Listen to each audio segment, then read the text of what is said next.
Welcome to the Moxie OT podcast, where we invite occupational therapy practitioners, consumers, and friends of OT to talk about evidence-based practice. Today we'll be talking about sensory processing disorder in adults with Diane Knoll. Diane is an occupational therapist and owner of Cascadia Therapy Services. She is also the founder and executive director of Vibrant Palette Art Studio. Let's meet Diane.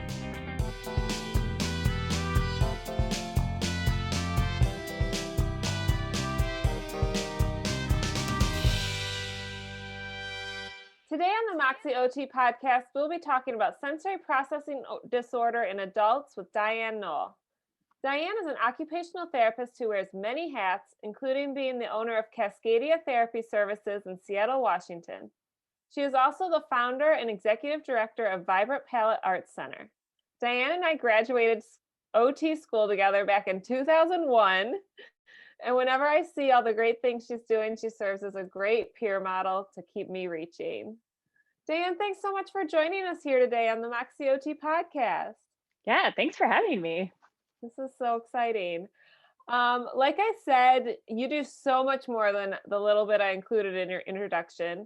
Can you tell us a little bit about your background and why you wanted to talk about this topic today?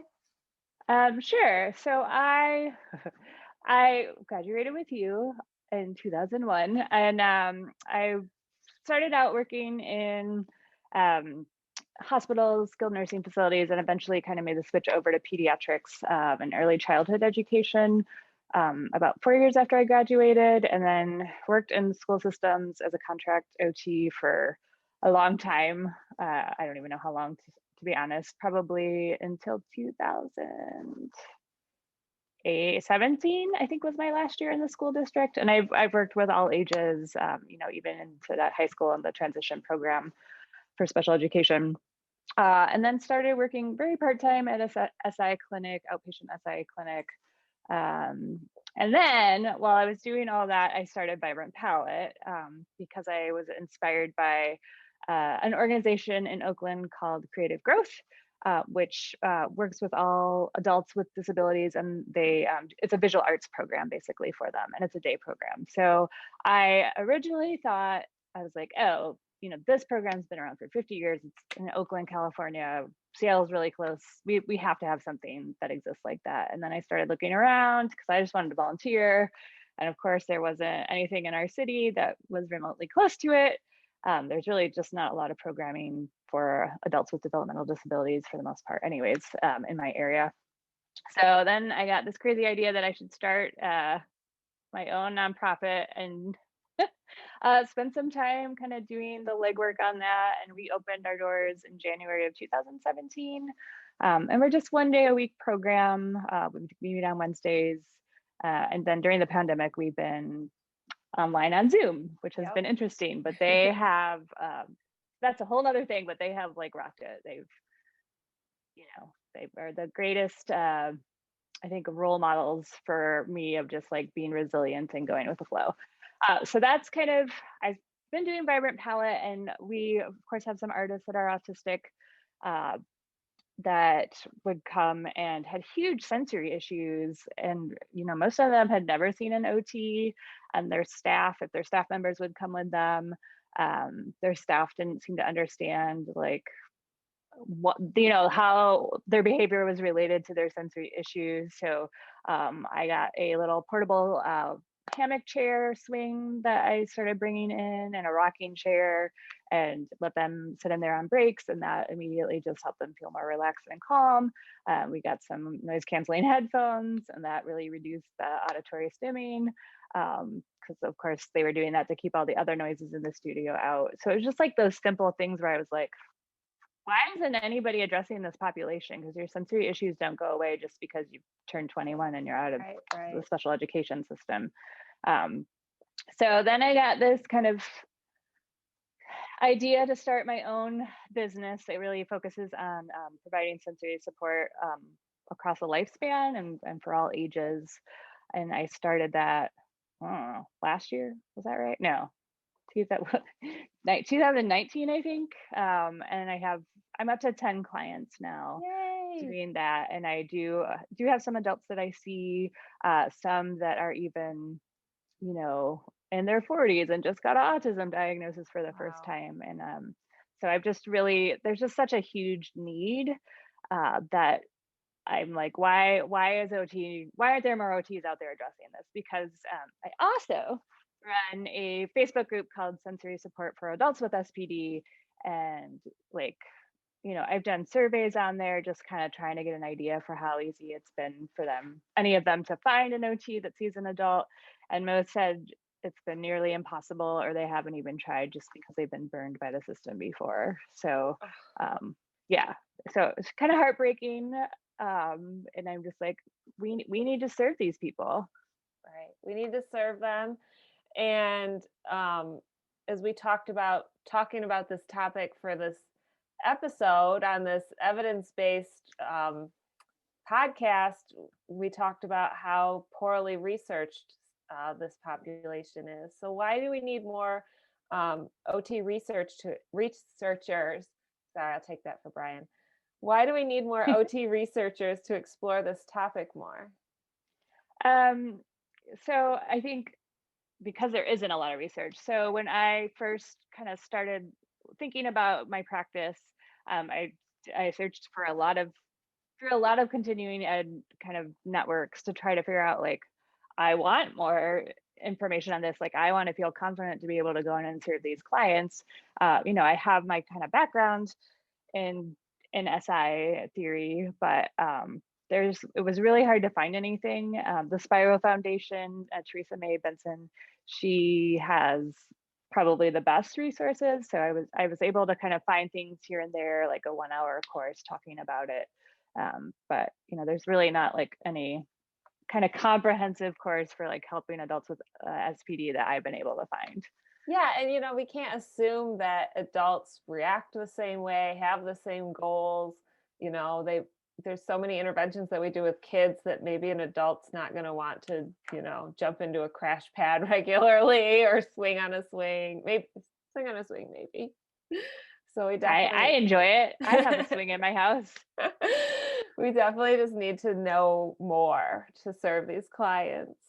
What is it that you kind of talked a little bit about it, but I think there's something about that you really enjoy about working with this population. Can you tell us about that? Yeah, I think the adult clients that I have worked with, they're just really motivated. Like, they are at their wits' end, and most of them just feel like there is nothing they can do to improve, their sensory processing challenges. So they're kind of at their wits' end once I have gotten them. So I found the ones that I have worked with so far have been just really motivated, and there's been really great follow through. One of my clients, I'm now seeing her younger daughter, for also sensory issues. So that's also been a really unique connection of working with the parents and the kiddo, and then helping them understand their own sensory differences, and then understand how frequently is what I'm finding is how, they kind of set each other off because their sensory processing challenges are on different ends of the spectrum. So that to me is just really fascinating, and been really, really kind of fun to help kind of work through with both of them on that. That's so interesting. And I think that whenever we've had opportunities, speaking as OTs in general, I guess, to work with, different members of a family all at the same time, it's always been a very unique and special experience. And I've heard from other OTs that work with sensory processing disorder that they often note, like maybe they're working with the kiddo and they're like, oh, but the parents got something going on too. But I think that's really interesting that for these clients, their needs are different, and that's a whole new challenge. Yeah, I mean, the one client I'm talking about specifically, her vestibular system was just so off. Like, I have a specialty training in the astronaut training program, so I try to do just even the basic exercises of, like, change of head position in space and rotary movement. And I just set her off into total sensory overload with like the really basic stuff, and not even doing any of the protocol. So she was a huge challenge, right? And we were doing this all via Zoom. I see her daughter now in person, but when we were starting, so just getting her in a better routine with alternating, like sitting in a rocking chair, doing like a facial massage, and then doing resistive weighted exercises, like she has just made such a difference for her.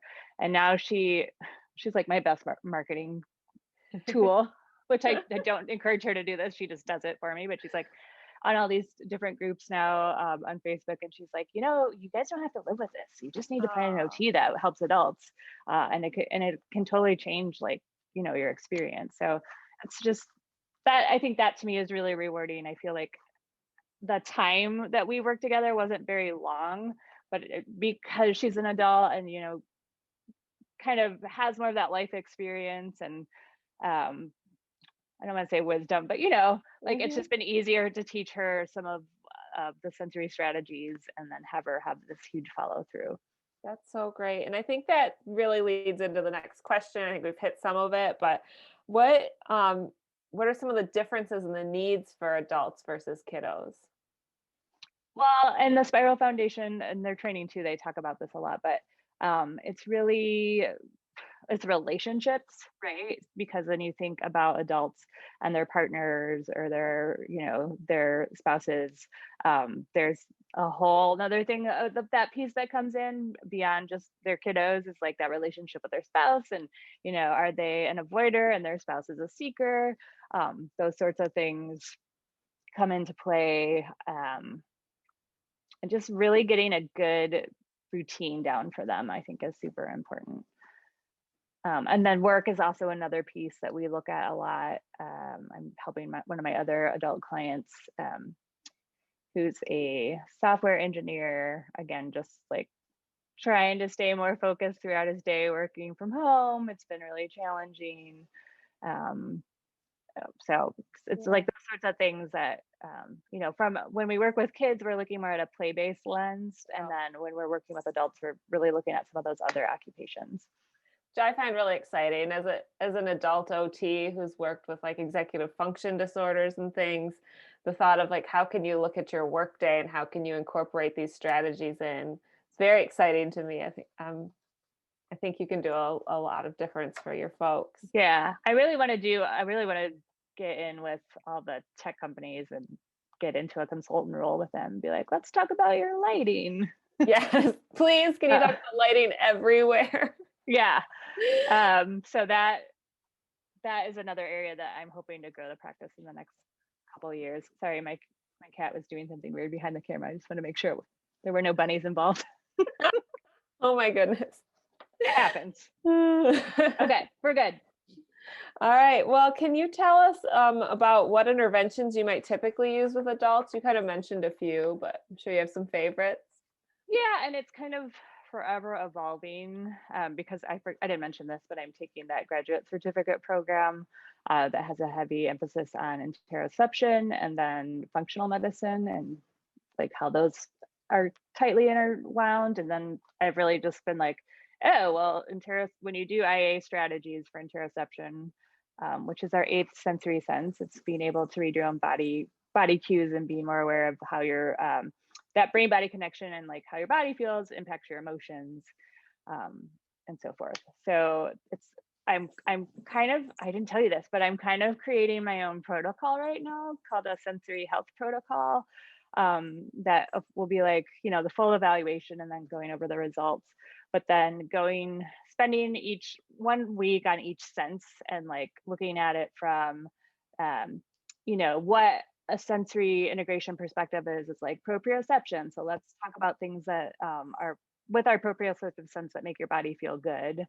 And then bringing in those IA awareness pieces and then kind of tightly wounding nutrition in throughout the whole process to be like, you know, if you have low energy because you're not getting the proper nutrition, then you're going to be unregulated more, right?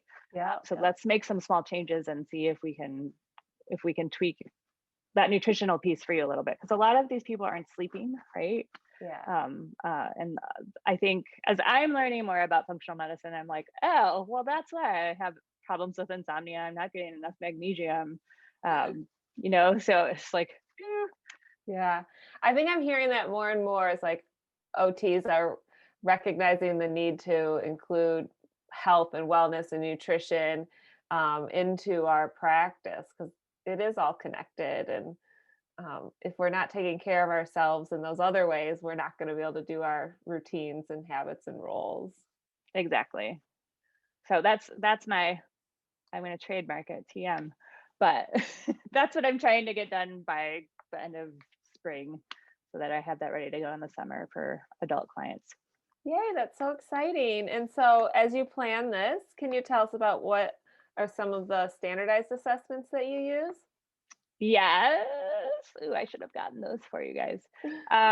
So I use again, from the Spiral Foundation. They're kind of my go-to, and it is standardized, and it's called the Adolescent Adult Sensory History form. So it's a long form, but they go through and they check. I mean, it's kind of similar to the sensory profile, but what's cool about it is then it comes with this software that you enter the score and it automatically scores it for you.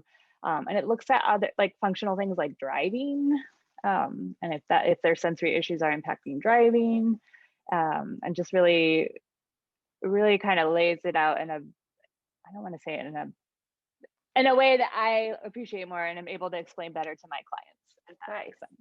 Yeah, that's great. And you gotta love when, there's sometimes we spend so much time trying to score our forms and, we worry about mistakes that we've made. And so when you can just punch things into the computer, it's really helpful too. Yeah, and the Teresa May Benson, who I think created it as well, she also looks at beyond just self-regulation and sensory modulation. She includes discrimination, so sensory discrimination things in there, and then motor planning and praxis as well. So it really helps kind of pick everything out about what specifically is going on, whereas some of the other assessments that are out there, they're just looking from a modulation standpoint and not really kind of digging deeper into some of the more specifics. So, and it also has a nice caregiver supplement. So if you have a client that maybe is not able to communicate as well, you can have the caregiver fill it out and it still gives you that nice standardized score, which I like. Yeah, that's always really helpful when we have a few numbers to refer to. Yeah. And I love that there's a way for a caregiver to provide that information when we need it. What are some of the challenges that you have working with adults? I think just, I think my adult client that works, they just have busier schedules, right? So like sometimes those cancellations happen, I don't want to say more frequently, but again, I think because it's in charge of your own care, what's the first thing as you start to get busy that you tend to do is neglect the things you need. So I think from that standpoint, I maybe for one of the client I'm seeing right now that's like every other week, I'm thinking of specifically, I'm like, I'd like you to be more regular because I feel like when we go 4 weeks without seeing each other, then there's a regression piece there that I feel like if you didn't cancel on me, wouldn't be there. Yeah, for sure. And I think, I know that in pediatrics, cancels are a concern too, because families are so busy, but also you may have parents kind of putting the kids ahead of themselves and making sure they get to OT versus, Exactly. Yeah. That's sort of the first thing, like you just said, the first thing that goes for a parent, I'm going to cancel OT so I can go watch the soccer game or whatever. Yep. Exactly. So I think it just really depends on the personality. I think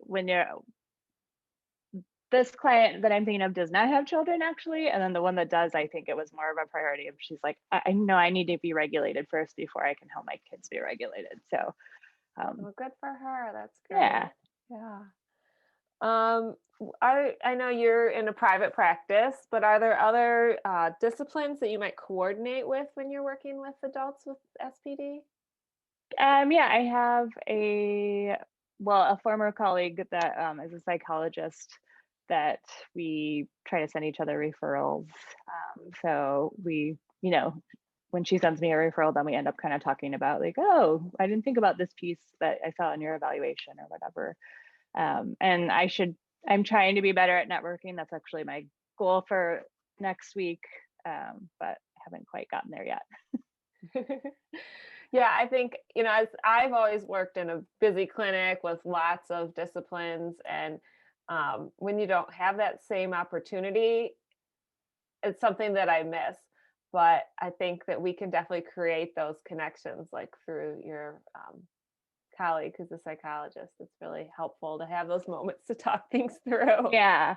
And then I do have like one of my former colleagues from the SI clinic. I brought her on, and we're doing a Tweens and Trees wellness retreat where we're using like sensory strategies and mindfulness to work on like helping anxious minds, especially through the pandemic. So that's really fun to work with her and just kind of collaborate on that. So I mean, that's kind of the cool thing about being your own boss, is you get to decide like who do you want to work with on your team, right? Yeah, that's so So great. And you get to opportunities to create programming that maybe wouldn't be supported in other places, or it's so hard to find the time for. So that's so yeah, cool. I have time because it's my business, right? So I'm You more make the interested in time. it. Yeah, exactly. Yeah. Exactly. And so you've talked about some really cool successes that you've had already. Did you have another one that you wanted to talk about, or? Um, I I think probably my mom client has been my greatest success story with an adult. Um, and then I would say just, you know, being able to really now be excited about OT for everyone and telling everyone about that. I think to me that's just so exciting to see, is her really um, kind of spreading the word about OT. Yeah, is is that's great. such a struggle that we have as OTs. How do we explain what we do and why it's important? And when somebody's had that lived experience, I think it means a lot more. And I forgot to mention, because I know we're supposed to be research based, is there was a study that the Spiral Foundation put on their website, that they studied adults, and they talked about like their childhood sensory experiences, and what they really found was that the more sensory processing challenges they had as a child, the more likely they were to develop generalized anxiety disorder as an adult, which is like, duh, right? I mean, it's not something we make that connection Right. without that study, or I wouldn't have. But I was like, oh yeah, of course so, right? Because you're constantly on edge all of the time.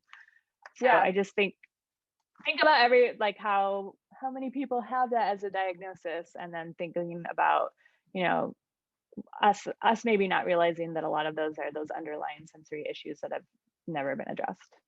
Right. Like it would be worth everyone with that diagnosis just getting at least an OT screen to see if we could help. And Yeah.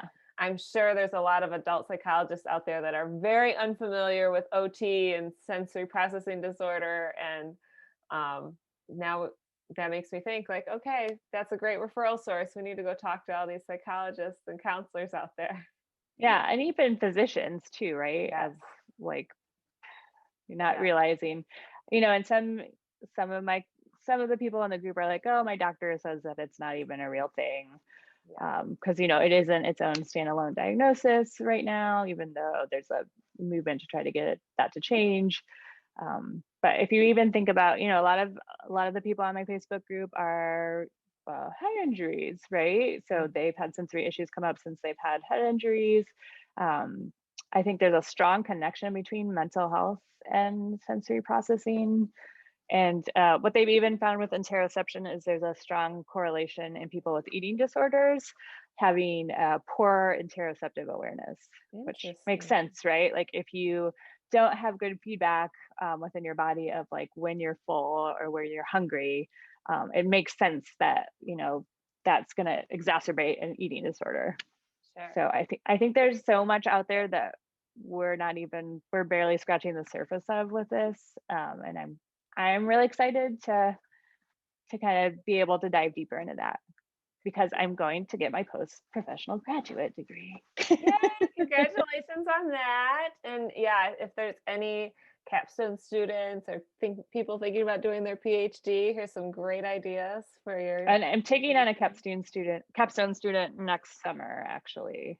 Oh, really? Yeah, That's she found me online, and she's from the University of Michigan Flint campus. uh-huh. So we talked, we were talking about different ideas for her capstone. And, one thing that I really want to do is get out in the community and like talk to general practitioners, right? Because they kind of inherit our clients from their pediatrician and don't necessarily understand with the same knowledge that a pediatrician does about their disability. Yeah, absolutely. And that just kind of leads me to thinking about OT and primary care again. And the more I have these discussions, the more I think that that's just where we need to be so that we can shunt so many more of our clients that would benefit from being an OT. Yeah, I'm assuming I've been taking a marketing course, so I'm kind of assuming once I'm actually full-fledged marketing that I'm going to have to hire some more people because I think I'm going to get really busy. So great to hear. So great for you and so great for all the clients that you're going to help.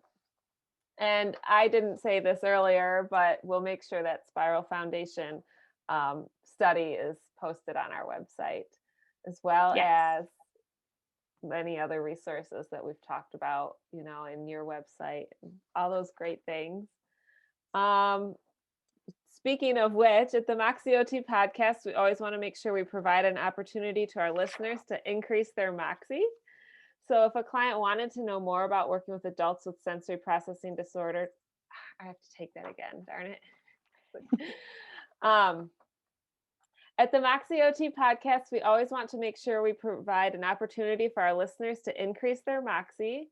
So if a clinician wanted to know more about working with adults with sensory processing disorder, what resources might you recommend they check out? I would tell them to go to the Spiral Foundation. The Spiral Foundation and the Star Foundation both, they're internationally known in regards to their work in sensory integration, but they both also work with adults.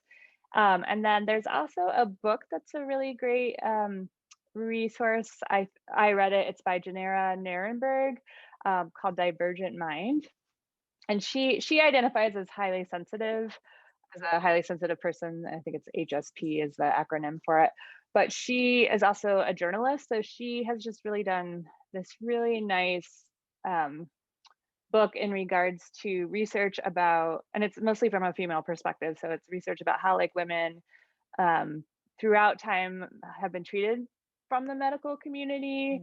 And then, like women were considered hysterical, but maybe those underlying issues were more mental health and sensory issues or anxiety, right?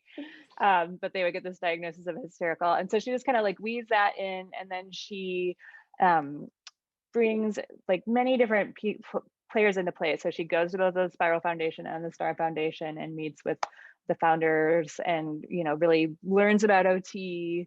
It's really like a love story to OT. It's a wonderful read for all occupational therapists. And then she talks to architects that specialize in sensory spaces. And then she goes on to kind of break things down again in those basic areas that I mentioned, like work and relationships, and give some really good kind of tips for how to navigate that as well. So for me, it like really brought home this idea of mental health connection and our sensory processing connection. And I think the Spiral Foundation first termed the phrase sensory health, but that's kind of what I'm really excited to explore moving forward is creating more sensory health spaces, creating a program for people. And I think I want to do my capstone project. There's a tiny housing community that's a homeless population a couple blocks away from me, really. And I think that's what I want my capstone project to be, is like, because my other grad certificate piece is going to be trauma. So I want to like, what would happen if we introduce like a sensory space into this tiny housing village? And, you know, would that help help get people back on their feet quicker, be able to regulate quicker and things like that. So yeah, this is where my brain is going, like 5 years in advance. I love that. You know, I think when we think about homelessness and mental health and, you know, all these other battles that folks, the reason it kind of got them to where they're at in their life right now. And if we can provide them that stepping stone so that they can manage themselves sensory wise and mental health wise, then they can get back to work or taking care of their home or their family relationships. But it's such a struggle when you have all these other challenges within yourself. Yeah, when you just don't feel comfortable in your own body, right? Yeah. So, and just because I practice what I preach, and I think that's the other piece of like the pandemic has really, I have my own sensory issues, as we all do, but it has really flared them up. So I got an egg chair swing for myself this last year, and I can show it to you if you watch the podcast. Do you guys want to see it real quick? Yes, It's in the room for the watchers. Okay. All right. So it's over. Hold on, that's my fish tank. But there it is. So it's just like this suspended swing. It's more like a rocking chair, but I squish myself in between those two pillows. And then we'll like read for my grad program, or, you know, just hang out in there if I've had a rough day and drink some kava tea. And it's made a huge difference in, you know, my ability to function. That's so great. I'm so glad to hear you're practicing what you preach, which means you're taking care of yourself with all the things that you're doing. And no, that's really important. I try. Well, thanks so much for joining me today. This was great. Yeah, thanks for having me. If we can get more OTs out there working on sensory issues with adults, because I know there's just a huge need for it. Just from the 500 people on my Facebook group, they're like, wow, you know, from all over the world, and they're just kind of desperate for any sort of help. So if you're looking for a population that you might like to work with, think about this one. Yeah. As Diane discussed, there's a great need for more research on this topic. Keneally et al. Did explore sensory modulation and health-related quality of life, social supports, and mental health in adults. The findings included significant differences between sensory over-responsive adults and not sensory over-responsive adults. The sensory over-responsive group reported more symptoms of anxiety and depression. Additionally, a significant difference was found between groups in health-related quality of life, on bodily pain, general health, vitality, and social functioning. Findings like these are good indicators that as OT practitioners, we need to address sensory processing disorder not only in kiddos, but for adults as well. We'll have links to this article and all of the resources Diane mentioned on the Moxie OT website. If you would like to be a part of the conversation, leave us your email address at moxieot.com. We're on all of your favorite social media channels as well. Please like and subscribe so others can join the conversation. The Moxie OT podcast was recorded in our home in the Avondale neighborhood of Chicago. This episode was produced by Brian Zira. Our intro music is courtesy of 13 Tacos Studio. Technical assistance was provided by our dog Grody. Thanks for joining us. We'll see you next time.